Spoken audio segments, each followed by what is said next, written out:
শ্রাবণ মাসেই কিন্তু আরেকটি আমাদের উৎসব আসছে, রথযাত্রা হয়ে গেছে, মানে ঠাকুর শয়নে গেছে। এবার শয়নের পরই এবারে কিন্তু ঠাকুর এবার উঠবে, ঝুলন একাদশী আসবে, এরপরে ঝুলন আসবে। তাই যে ঝুলন আসবে, এখানে রাখি পূর্ণিমা আসবে, তাই তো রাখি উৎসব। এই যে রাখি উৎসবটা কেন হয় বলুন তো? সবাই ঘরে ঘরে দেখবেন ভগবানকে ডাকুক আর না ডাকুক, ভজুক আর না ভজুক, যেমন ভাবে রং খেলাটা আগে হয়, কেন রং খেলে সেটা জানে না, কিন্তু রং খেলাটা হয়। ঠিক তেমনি ভাবে রাখিটা কেন বাঁধে এটা জানা দরকার লাগে না, রাখিটা বাঁধতে হয়, বাঁধবে। কারা কারা রাখি বাঁধেন একটু হাত তুলে দেখান তো, হাত আছে যাতে দেখাবেন। আচ্ছা, তার মানে সবাই রাখি বাঁধেন, সবাই রাখি বাঁধো ওদিকে। আচ্ছা, রাখি যে বাঁধো কেন বাঁধো? হ্যাঁ, রাখিটা বাঁধো কেন? না জেনে বাঁধতে হয় নাকি? সবাই বাঁধছে বলে তুমি বাঁধবে? কেউ যদি ঝগড়া করে তুমিও ঝগড়া করবে? নয় তো। তাহলে আমরা জেনে জেনে কাজটা করব, না জেনে কেন করব? বুঝেই তো করতে হবে। তাহলে রাখি যে আমরা বাঁধি আমাদের আগে জানা লাগবে, আমাদের বোঝা লাগবে। দেখবেন মাগো, শাস্ত্রে বর্ণিত আছে নন্দ ভবনে, যশোমতী ভবনে ভগবান কৃষ্ণচন্দ্রের গৃহতে, যেটা হচ্ছে মাগো ওই যশোমতীর মন্দিরে একদিন শ্রী ভাগুরী ঋষি ওই কৃষ্ণের মঙ্গলের জন্য, মানে গোপালের মঙ্গলের জন্য, গোপালের চিন্তা করে এতই গোপালকে ভালোবাসত, তার জন্য তিনি ওই রাখি একটি সুন্দর করে একটি সুতো একটি ফুলের মতো বানিয়ে সেটা গোপালের হাতে বেঁধে দিয়েছিল। ভাগুরী ঋষি বেঁধে দিয়েছিল, কেননা ভগবানের যাতে মঙ্গল হয়, যেন ভগবান ভালো থাকে। আচ্ছা, আমরা কতজনা চাই ভগবান তুমি কেমন আছো এটা জিজ্ঞাসা করি? ঠাকুর আমাকে ভালো রাখো, আমার পরিবারকে ভালো রাখো, আমার সন্তানকে ভালো রাখো, চাকরিটা করে দাও, ব্যবসাটা যেন ভালো চলে, 5তলা বাড়ি হয়ে যায়, 5টা গাড়ি হয়ে যায়, তাই তো সবাই চায়। বলে ভগবানকে বসে রেখেছো একেবারে 3তলা বিল্ডিংয়ে চিলেকোঠার কোনায়, সেখানে ছোট্ট গোপাল মূর্তি রেখেছো, ওই টাইলস লাগিয়ে রেখেছো পুটি করা মজা করা ঘরে। বলে শুধু টাইলস লাগিয়েছো ওই টাইলস দেখানোর জন্য আর ধূপকাঠি জ্বালাবার জন্যে? ঠাকুর ঘর নয়, ঠাকুর ঘরটা হচ্ছে আমাদের মনের মধ্যে চিত্তটাকে পরিবর্তন করবার জন্য, হৃদয়টাকে শুদ্ধ করবার জন্য, তার জন্য হলো আমাদের ঠাকুর ঘর। সারা জীবন আমরা যে অন্যায় অত্যাচারগুলো করে আসছি, মিথ্যা কথা ব্যভিচার করে আসছি, ঠাকুর ঘরে যদি একবার গিয়ে মনে পড়ে যায় তাহলে আমাদের জীবনে ওখানেই পূর্ণ লাভ হয়ে যায়, ভগবানের কাছে ক্ষমা হয়ে যায়, তাই না? তা ভাগুরী ঋষি তিনিই তো জানেন ভগবান, ভগবানের মঙ্গল অমঙ্গল আমরা চাইবার কে, তাই না? তবুও দেখুন ভগবানকে এত ভালোবাসতেন গোপালকে, ভাগুরী ঋষি তিনি গোপালের হাতে একটা রাখি বেঁধে দিয়েছিলেন। আর ওই শ্রী ভাগুরী ঋষির স্ত্রী মানে পত্নী, তিনি কি করেছিলেন? শ্রীমতী রাধারানীর হাতে একটা রাখি বেঁধে দিয়েছিলেন। এই যে রাধা কৃষ্ণের হাতি দুজনের হাতে বেঁধে দিয়েছিল, সেদিন থেকেই কিন্তু সেই স্মৃতিটাকে প্রত্যেকটি ভক্তের হৃদয় মন্দিরে রাখার জন্য, ভক্তের মান বাঁচানোর জন্য, ভক্তের মান বজায় রাখবার জন্য ওই রাখি উৎসবটি প্রচলিত আছে। আর আমরা সেটা বর্তমানে সকলে ভাবি যে একে তাকে রাখি বাঁধতে সম্পর্ক অটুট রাখার জন্য, তাই না? ভগবানের শাস্ত্রের দিক দিয়ে ভগবানের মঙ্গলের জন্য এটা হচ্ছে মূল তথ্য। আর আমরা সবাই একে পরস্পরের জন্য সম্পর্কী, যাতে সম্পর্কের মজবুত অটুট বন্ধনটা থাকে, তার জন্য রাখি বাঁধা হয়। শুধু ভাই ভাই বোনকে বাঁধে না, আর বোন ভাইকে বাঁধে না, তাই না? কাজী নজরুল ইসলাম লিখেছিল, মোরা একে বৃন্তে দুটি কুসুম, হিন্দু মুসলমান, মুসলিম তার নয়নমণি, হিন্দু তাহার প্রাণ, তাই না? তাহলে হিন্দু মুসলমান আমরা একে পরস্পরের ভাই ভাই, তাই না? জাতি ভেদাভেদ নয়, চৈতন্য মহাপ্রভু জাতিভেদ প্রথাটাকে তুলে নিয়েছিল। তাই তো বিধর্মী হয়েও, মুসলমান হয়েও তিনি কাজী নজরুল ইসলাম আমাদের ভগবানের জন্য কত সুন্দর গানখানা লিখেছিল। সম্রাট আকবর লিখেছিল, জিও জিও মেরা মন চুরা গোরা, আপ হি নাচতা আপনার রসে ভরা, ওই ছিল প্রভুকে যাই বলি হারে, সম্রাট আকবর তেরা প্রেম ও ভিখারি। মীরাবাইয়ের কণ্ঠে, ভজন সাধিকা মীরাবাইয়ের কণ্ঠে মধুর গীত শ্রবণ করে তিনিও আমার ভগবানকে ভালোবেসেছিলেন। তাই চলুন আমরা এখানে যেই না আমার ভক্ত ভগবানের এবার মিলন করব। বৃষকেতু আমার কি করেছে গো মা? বৃষকেতু আমার আজকে মা পদ্মাবতী পথে পথে খোঁজ করছি ছোট্ট বালক কোথায় পাওয়া যায়। দেখছি কিনা দূরে যেখানে বৃষকেতু খেলছিল সেখানেই বৃষকেতু আমার খেলা করেছে। চমকে উঠল মা পদ্মাবতী, ছুটতে ছুটতে চিৎকার করে কে বলছে, বৃষ বৃষকেতু ছুটে গিয়ে জড়িয়ে ধরেছে। বাবা, তুই এখানে কোথায় ছিলি? কেন মা? আমি তো সেই সকাল থেকে খেলা করছি। কিন্তু বাবা, কেন মা, কি হয়েছে? তুমি এমন করছো কেন? আর পদ্মাবতীর বুঝতে বাকি রইল না যে আমাদের ঘরে ভগবান পরমাত্মা শ্রী হরি এসেছে। তাই বৃষকেতুকে সাথে নিয়ে ঘরে চলে গেল। আর দাতা কর্ণ এখানে বসে বলছে পদ্মা, তুমি তোমার সন্তানকে ফিরে পেয়েছো, কিন্তু তুমি জানো না আজকে সন্তানকে পেলেও আমরা যাকে হারিয়েছি আর যে তাকে পেতে পারি না, আমরা আর যে চাইলেও হয়তো পাবো না। কার কথা বলছো স্বামী? কার কথা বলছো তুমি? কার কথা জানো? শোনো, একমাত্র পরমাত্মা শ্রী হরি বৈষ্ণব বেশি এসেছিল আমাদের পরীক্ষা করতে। আমরা পরীক্ষায় জয়লাভ করেছি পদ্মা, কিন্তু তাকে যে আমরা চিনতে পারিনি। পিতা মাতা দুজনে বসে, সন্তান তিনজনে বসে ভগবানকে পুনরায় ডাকছি। আর যেই না ডাকছি, সঙ্গে সঙ্গে দৈববাণী করে ভগবান বলছে, শোনো কর্ণ, তোমাদের সেবায় আমি সন্তুষ্ট হয়েছি, তোমার ভক্তিতে আমি সন্তুষ্ট হয়েছি। শোনো, আজ থেকে আমি তোমার নাম করলাম শুধু কর্ণ নয়, ইতিহাসের খাতায় সাক্ষী থাকবে, ভক্তের হৃদয়ে সাক্ষী থাকবি। প্রত্যেকটি ভক্তের হৃদয় মন্দিরে, প্রত্যেকটা ভক্তের হৃদয় মন্দিরের স্মৃতি হিসেবে থাকবি এই ভক্তের কথা, যার নাম হলো মহাভারতের একটি মূল চরিত্র দাতা কর্ণ। এখানে মাগো ভক্ত ভগবানের মিলন হলো। এবার ভগবান কি করেছি, রাধা গোবিন্দ আমার যুগলে দাঁড়িয়েছি, আর এদিকে পিতা মাতা এবং সন্তান তিনজনে বসি ভগবানকে আমার ডাকছি।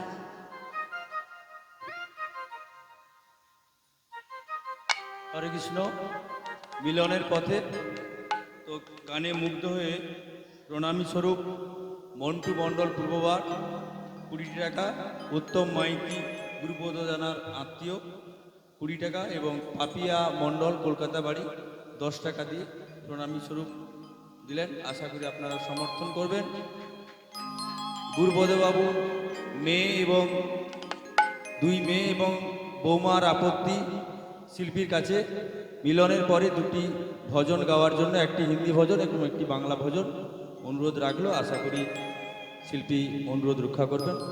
নমস্কার। ওরে বাবা, রাত্রি তো অনেক হয়ে গেল।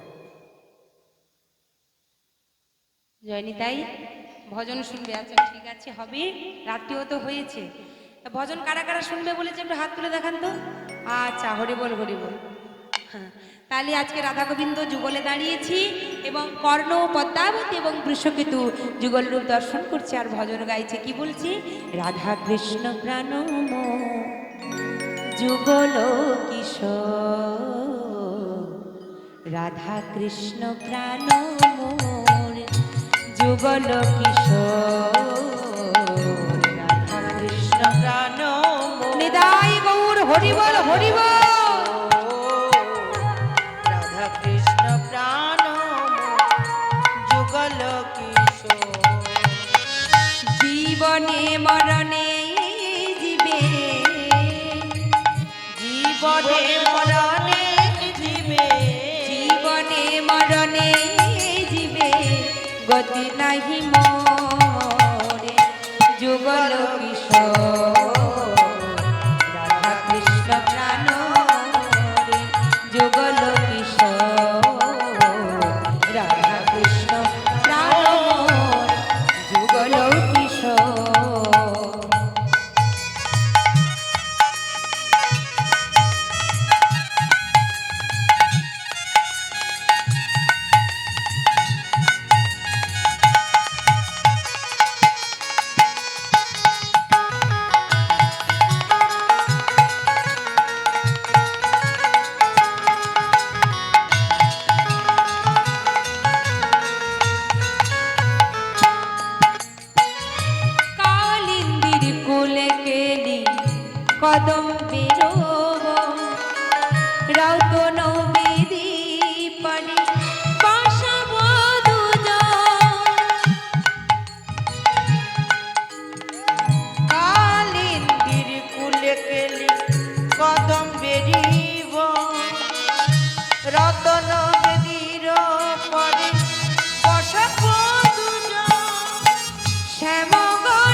অধরে তুলিয়া দেব কর্পূর তাম্বুলে। রাধা কৃষ্ণ প্রাণ যুগল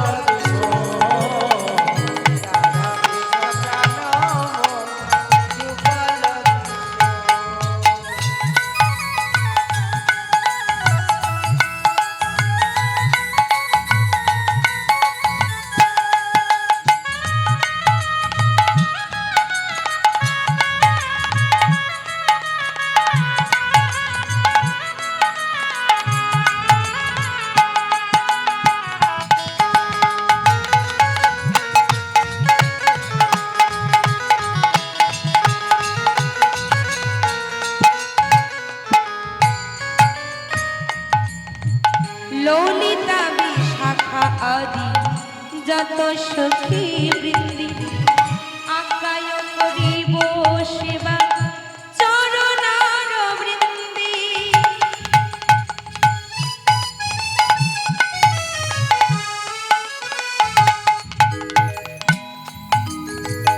ললিতা বিশাখায়াদি যত সখী বৃন্দ আজ্ঞায় করিব সেবা চরণার বৃন্দ। শ্রীকৃষ্ণ চৈতন্য প্রভু দাসের অনুদান সেবায় অভিলাষ মাগি নরোত্তম দাস। সেবায় অভিলাষ মাগি নরোত্তম দাস। সেবায় অভিলাষ মাগি নরোত্তম দাস। রাধা কৃষ্ণ প্রাণ যুগল কিশোর। রাধা কৃষ্ণ প্রাণ যুগল কিশোর। और जीवन मरणे जीवे जीवन मरणे जीवे गति नहीं मोर गति नहीं मोर। राधा कृष्ण प्राण जुगल किशोर। निताय गौर हरि बोल हरि बोल।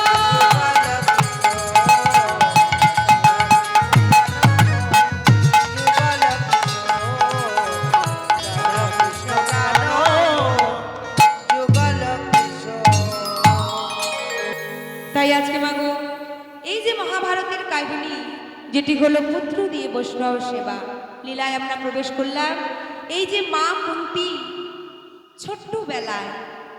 ছোট্টবেলায় যখন মা কুন্তি কিশোরী বয়সী বাবার হাত ধরে মা কুন্তি আমার কি করেছে একদিন রাজ্যে ভ্রমণ করছে।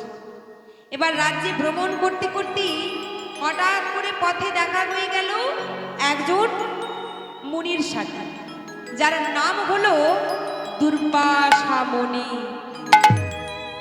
আর সেই দুর্বাসা মুনি যার মধ্যে মাগো প্রচুর পরিমাণের ক্রোধ, সব থেকে রাগী মুনি হলো দুর্বাসা মুনি। যদি একবার রেগে যায় সঙ্গে সঙ্গে অভিশাপ দিয়ে ফেলবে, একবারও ভাববে না। তার দুর্বাসা মুনির সঙ্গে যেই না দেখা হয়ে গেছে সঙ্গে সঙ্গে আজকে কি করেছি হরি বল হরি বল। দুর্বাসা মুনির সঙ্গে যেই দেখা হয়েছে মা কুন্তি প্রণাম জানালেন মুনিবরকে, মুনিবরকে প্রণাম করলেন। যেই না প্রণাম করেছে মুনিবর বললেন, শোনো আমি মনে স্থির করেছি তোমাদের ঘরের থেকে আমি কিছুদিন ভজন সাধন করব। হরি বল হরি বল। ও মাইরা কুন্তি মাকে জানেন তো? হ্যাঁ কিনা কিছু বলুন। জানেন মায়েরা জানেন? আর মায়েদের কি ঘুম পেয়েছে না কি গো? ঘুম পেয়েছে না খাওয়া হয় না? প্রসাদ পেয়েছো? প্রসাদ পেয়েছো কিনা হাত তুলে দেখাও। প্রসাদ পেয়েছো? তাহলে তো ঘুম আসবে না।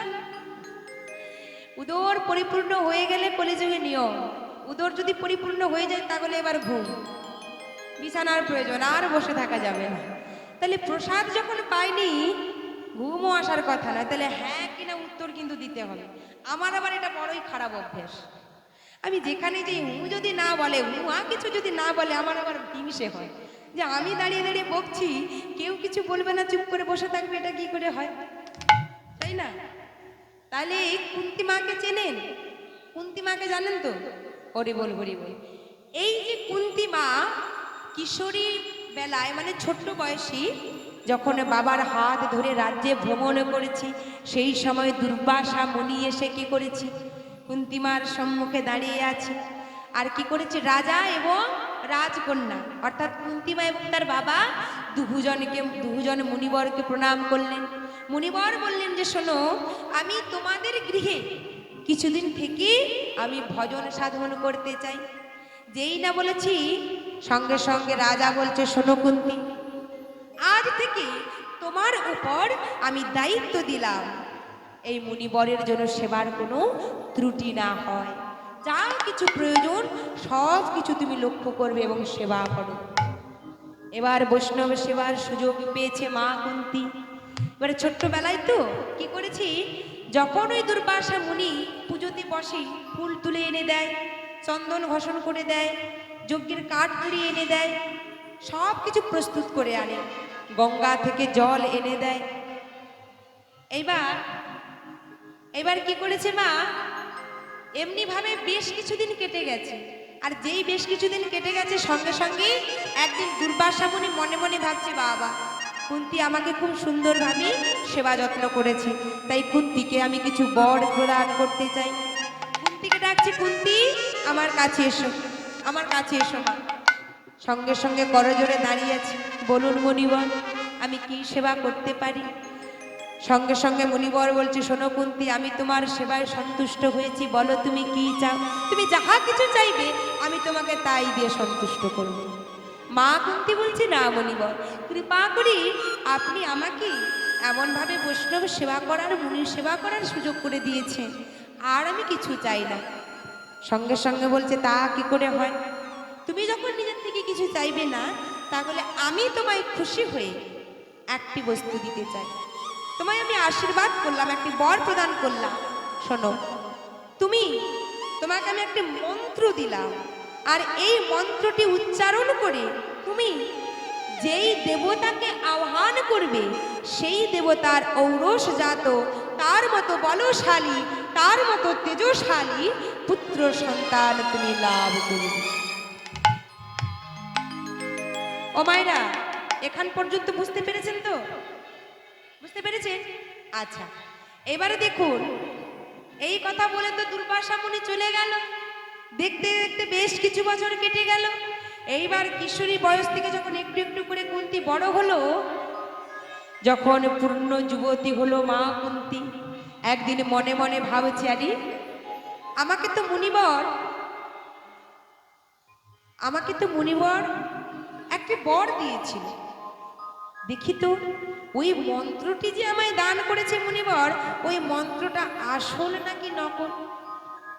মানে ফোন নাম্বারটা তো দিয়েছে, ফোন নাম্বারটা ঠিক দিল না রং নাম্বার দিয়ে দিল, একটু যাচাই করে দেখতে হবে।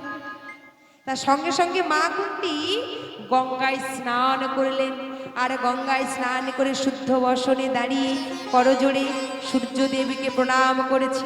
আকাশের দিকে তাকে সূর্যদেবকে প্রণাম জানিয়ে মন্ত্র উচ্চারণ করছে, হাতে গঙ্গা জল নিয়েছে। ওম অপবিত্র পবিত্র বা সর্বাবস্থাং গত বেবা যৎসরে পুণ্ডরিকাক্ষং সভাজ্যভ্যন্তর শুচি পাপহগে পাপ কর্মাহং পাপ আত্মা পাপ সম্ভবা ত্রাহিমাং পুণ্ডরিকাক্ষং সর্ব পাপ হর হরি। নিজেকে পবিত্র শুচি বলে এবার সূর্যদেবকে আহ্বান করেছে। কি বলছে গো? ওম জবা কৌসুম সংকাশ কশ্যপেয়ং মহাদ্যুতি ধন্তার সর্ব পাপঘ্ন প্রণতস্মি দিবাকর। ওম দেবতা দিনস্য ব্রাহ্মণ্য ভাষ্যতি বিষ্ণু তেজস জগদ্রাস বিশ্বে। ওম সূর্যায় সৌমিত্রী কর্মদায়িনী অনুকম্পায় মাং ভক্তাং গৃহানুর্ঘা দিবাকর। যেই না প্রণাম করেছি, সূর্যদেবকে প্রণাম করে আহ্বান করলেন, সঙ্গে সঙ্গে যেই না প্রণাম করে বদনখানা তুলেছি, সম্মুখে দেখলো কে গো? একজনের তেজশালী পুরুষ, সে হলো সূর্য দেবতা এসে দাঁড়িয়ে আছে। সম্মুখে দাঁড়িয়ে এসে বলছে, কুন্তি বলো তুমি কি চাও? আমি তোমার ডাকে, তোমার আহ্বানে আমি এসেছি। সঙ্গে সঙ্গে মা কুন্তি চমকে উঠলো, কি না না না, তাহলে মুনিবর আমাকে যে মন্ত্র দিয়েছিল সেটি ভুল নয়, সেটি ভুল নয়, তাহলে সেটি ঠিক ছিল। না না না, সূর্যদেবকে করজোড়ে বলছে, হে দেব, আমি আপনাকে ডেকেছি ঠিক কথা, কিন্তু আমার তো আপনার কাছে কোনো চাওয়া পাওয়া নেই। আমাকে মুনিবর একটা মন্ত্র দিয়েছিল, আর সেই মন্ত্রটি সঠিক কিনা তা আমি একটু যাচাই করতে চেয়েছিলাম, কিন্তু আমার তো আপনার কাছে কোনো চাওয়া পাওয়া নেই। সঙ্গে সঙ্গে সূর্য দেবতা ক্রুদ্ধ হয়ে বললেন, মূর্খ নারী, এই সকালবেলা আমার কত কর্ম থাকে, তুমি না বুঝি না জেনে আমাকে আহ্বান করেছো। শোনো, তোমার কোনো চাওয়া পাওয়া থাকতে না পারে, কিন্তু আমার তো থাকতে পারি। শোনো, এই সকালবেলায় তুমি আমায় ডেকেছো, যদি তুমি আমার মনোবাসনা পূরণ না করো, তোমার বর যদি তুমি না নাও, তাহলে কিন্তু আমি অভিশাপ দেব। তোমার পিতার রাজ্য পুড়ে ছাড়খাড় হয়ে যাবে, চারিদিকে আমি আগুন জ্বালিয়ে দেব। মা কুন্তি ভয়ে ভীত হয়ে পড়ল। ভয়ে ভীত হয়ে মা কুন্তি আমার কাঁদতে কাঁদতে বলছি, হে দেব, আমি আপনার শর্তে রাজি হতে পারি, আপনার কথা আমি রাখতে পারি, তবে আমারও একটি শর্ত আছে। কি? আপনি আমাকে এই বরদান করুন যে আমি যে সন্তান লাভ করব, আমি সন্তানের মা হওয়ার পরেও যেন আমি কুমারী হয়ে থাকতে পারি। ও মায়েরা, এই সমাজে যদি কুমারী বেলায় কেউ মা হয়, সমাজ কি তাকে আদর করবে? মেনে নেবে তো? মেনে নেবে? আদর করে মিষ্টি খাওয়াতে আসবে তো? আসবে? তাহলে মিষ্টি খাওয়ানো তো দূরের কথা, ডাঙের বাড়ি একবারে চেলা কাঠ নিয়ে এসে পেটাবে, তাই না? যেই না বলেছে সঙ্গে সঙ্গেই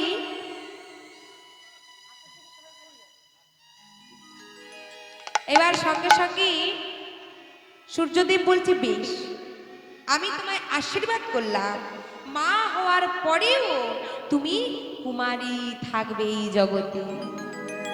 এই বলে সূর্য দেবতার ক্রোধবশে সূর্য দেবতার ঔরসটাত একটি পুত্র সন্তানের জন্ম হলো। আর সেই পুত্র সন্তান জন্ম হলো কোথা দিয়ে গো মা? ওই কুমারী বেলায় জন্মগ্রহণ করেছে বলে সেটা কান দিয়ে প্রসব করেছে, আর কান দিয়ে প্রসব করেছে বলি সেই সন্তানের নাম রাখলো কর্ণ। কর্ণ মহাভারতের মুখ্য ভূমিকায় প্রধান চরিত্রে একটি চরিত্র আমরা পাই, যেটি হলো কর্ণ চরিত্র। কর্ণ তাহলে কান দিয়ে প্রসব করেছিল বলে নাম হয়েছিল কর্ণ। আর এদিকে মা কুন্তি কুমারী বেলায় মা হয়েছে মা, সেই সন্তানকে কি রাখতে পারি? তাই সেই সন্তানকে একটি তাম্র পাত্রে করি গঙ্গার জলে ভাসিয়ে দিল। আর ভাসতে ভাসতে ভাসতে ভাসতে সন্তান চলে যাচ্ছে, আর এদিকে মা কুন্তি আমার কাঁদছে নয়ন জলে বুক ভাসিয়ে। কারণ কোনো মা কি পারে মানে নিজের সন্তানকে ভাসিয়ে দিতে? কিন্তু লোকলজ্জার ভয়ে, সমাজের ভয়ে, তার পিতা হলো রাজা, চারিদিকে বদনামের ভয়ে সন্তানকে ভাসিয়ে দিল। আর এদিকে কি হয়েছে মা? ওই রাজ্যে একজন প্রজা, যার নাম হলো অধীরথ, আর তার স্ত্রীর নাম হলো রাধা। একদিন রাধা মন্দিরে বসে বসে কাঁদছে, আর অধীরথ গিয়ে বলছে, রাধা রাধা, তুমি এমন ভাবে কাঁদছো কেন? কি হয়েছে? স্বামী বলতে পারো স্বামী, ভগবান তো আমাদের সুখ দুঃখের সংসারে সব কিছু দিয়েছে, আমি তো বেশি কিছু চাই না, কিন্তু বলতে পারো স্বামী, একটি পুত্র কেন আমায় দেয়নি? যেই না বলেছে সঙ্গে সঙ্গে বলছে, তুমি পাগল হয়েছো? তুমি পুত্র কামনা করছো? পুত্র কি তোমায় দেখবে? ও মায়েরা, সত্যি কথা বলুন তো, সবাই কিন্তু পুত্র সন্তানের কামনা করেন, কন্যা সন্তানের কামনা কজন করেন? হরি বল হরি বল। সবাই কিন্তু ছেলে চায়, মেয়ে কম চায়। ছেলে যদি আগে হয়ে যায় পরে হয়তো কেউ বলে তাহলে মেয়ে একটা হোক, কিন্তু আগে কেউ চাইবে না আমার মেয়ে হোক, ছেলেটাই হোক। আর ওই ছেলে চাইতে চাইতে পৃথিবীতে বর্তমানে মেয়ের সংখ্যাটা কমে যাচ্ছে। আর সবাই ছেলে চাওয়ার জন্য ওই বৌমা করানোর সময় আর মেয়ে পাওয়া যাচ্ছে না, তাই না? তাহলে সবাই যদি ছেলে খোঁজো, তাহলে ওই ছেলেকে যে বিয়ে করাবে বৌমাটা কোথায় পাবে? হরি বল, হরি বল। এটা হলো আমাদের চাওয়া পাওয়া। ছেলে চাই কেন? ছেলে আমাদের দেখবে, শেষের দিনে পিণ্ডদান করবে, ছেলে আমাদের দেখবে, ছেলে আমাদের খাওয়াবে, ছেলে আমাদের পড়াবে, তাই তো? এটা ভুল কথা। ছেলে তোমায় কখনো দেখবে না, তোমাকে দেখবে তোমার কর্ম। কৃষ্ণ নামে ভিখারি আমি, কৃষ্ণ নামে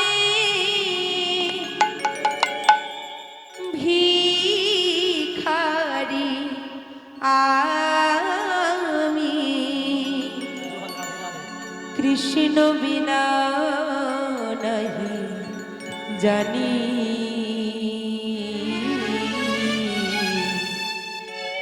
কৃষ্ণ বিনা নাহি জানি।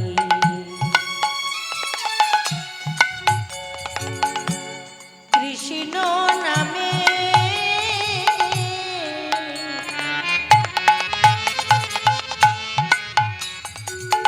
ভিখারি আমি, কৃষ্ণ নামে ভিখারি আমি, কৃষ্ণ বিনা নাই জানি, কৃষ্ণ বিনা নাই জানি, কৃষ্ণ বিনা